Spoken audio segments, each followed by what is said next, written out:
Antanai, tai paprašysiu apžvelgti šias dienas Dakaro praėjusios trumpai. Galvojai, gal bus sudėtingiau, galvojai, gal bus lengviau?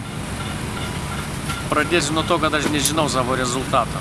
Jo nežinojau vakar ir nežinau šiandien. Prašau, kad 60 liktai trečias, ar 60 šiandien. Tai pažiūrėk, kaip mes stabiliai važiuojam. Pirmą dieną mes buvom 68, paskui buvom 58, paskui buvom 63, dabar 63. Mes stabiliai važiuojam į savo vietą, išskyrus tą antrą dieną, kai turėjom bėdų ir kai iš tikrųjų praradom, turbūt galvoju, kad net gal 18 valandų, gal net biškai daugiau. Tai jeigu ne ta diena, tai manau, aš būčiau labai patenkintas, bet ta diena irgi yra Dakaro dalis. Kiekvienas turi suvalgyti savo šūdo dozę čia, Dakare. Mes ją gavom antrą dieną, kiti gauna dabar. Viskas tik išsilyginti, plius minus. Automobilio būklė. Kaip jis atlaikė šias dienas Dakaro? Mes dabar jau labai įsaugom. Ta prasme, po to gedimo, kurį mes patyrėm antrą dieną, iš tikrųjų, supratom, kad automobilis yra per lainas, per silpnas laikyti tokį tempą, kokį aš norėčiau. Dabar mes numetėm tą tempą, važiuojam smagiai, su vėjeliu, bet saugom, nesuprantam, kad, jeigu dar būtų toks vienas gedimas, tai ne tik rezultatas, bet greičiausia, kad ir Dakaras būtų paklaustukų. Tai vis dėlto tikslas buvo su tuo automobiliu, nors jis ir yra labai nebrangus, davažiuoti iki finišo ir maksimaliai pasitengti kažkokį rezultatą parodyti. Tai tą ir bandom daryti, manau, tų savo nusistatymų ir laikysimės. Pačiam teko matyti Dakarą ir važiuojant automobiliu ir dalyvaujant su kitų komandų vadovams. Palyginti šį Dakarą, jisai lengvesnis, sunkesnis, ar tai nesulyginami ar sulyginami dalykai su kitais? Kiekvienas Dakaras yra savotiškai sunkus. Šitas Dakaras irgi nėra išskirtinis, jis nėra nei lengvas, nei sunkus. Visi Dakarai yra sunkus, absoliučiai. Lengvų Dakarų nebūna. Kiekvienas turi savo razinkas kažkokias, pavyzdžiui, vienais metais per Patagoniją buvo 2009. Ten buvo labai daug dulkių, ten visi korėsi ant tų dulkių. Buvo labai daug fešo. Dabar buvo ne vieni metai, kai būna labai didelis karštis. Tai, pavyzdžiui, šiemet irgi yra tie metai, kai, pavyzdžiui, kelios dienos labai aukšta temperatūra ir automobiliai, tikrai.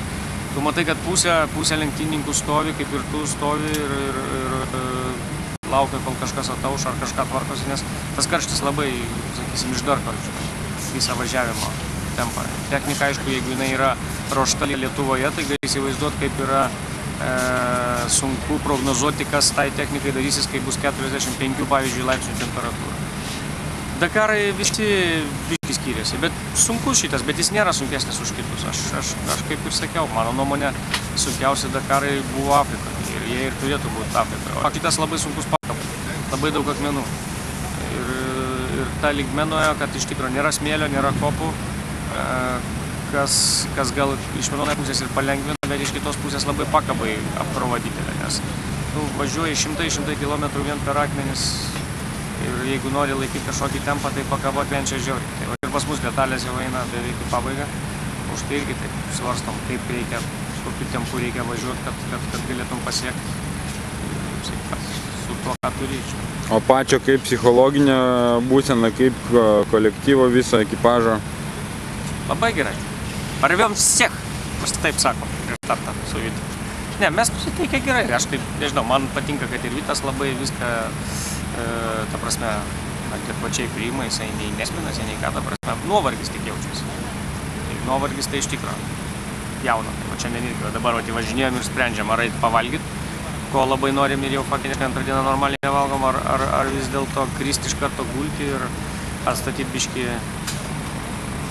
elementus energijos mūsų organizmuose. Porą žodžių fanam. Jų Lietuvoje yra tikrai nemažai. Parvėjom всех. Viskas bus gerai. Dėkui, aišku, tiem, kas palaiko. Dėkui labai. Tas jaučiasi. Aš labai tikiu tom visom energetikom ir žinau, kad mūsų fanai yra labai toli, o mes visą tai jaučiam čia važiuodami. Ir iš dalies stengiamės ir ne tik dėl savęs, bet ir dėl jų. Galima, aš eisiu jau ilsėtis. Atsiprašau visą. Dėkui.